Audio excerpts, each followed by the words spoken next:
ማንኛውም የልማት ስራ ማንኛውም ፕሮጀክት ግቦች አሉት፣ አላማዎች አሉት። እንዲሁ ለተባለው ምክንያት ብቻ ሳይሆን አንድ ነገር ለማሳካት ነው የሚሰራው። ለምሳሌ አንዳንድ ፕሮጀክቶች ነጠላ ግብ ይኖራቸዋል፣ ወይም ደግሞ ድርብ ግብ ያላቸው ፕሮጀክቶች አሉ። ድርብ ግብ ያላቸው ፕሮጀክቶች ለምሳሌ ግድብ ብትወስድ በአንድ በኩል ኢነርጂ ያመርታል፣ በሌላ በኩል በመስኖ አማካኝነት እርሻ ያስፋፋል። ሲሰራ ከጅምሩ ጀምሮ ለዛ ዓላማ በድርብ ዓላማ ሊሰራ ይችላል። አንዳንዶች ደግሞ ድርብርብ ዓላማ አላቸው።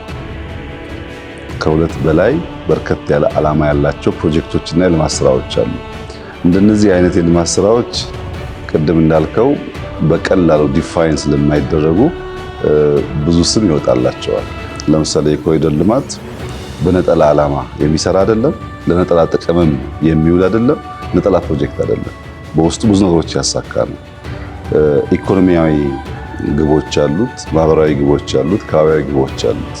እነዚህን ግቦች በዝርዝር ማየት ለሚችል ሰው የኮሪደር ልማት ምን ያህል ድርብርብ ዓላማን ይዞ የተነሳ ይገነዘባል።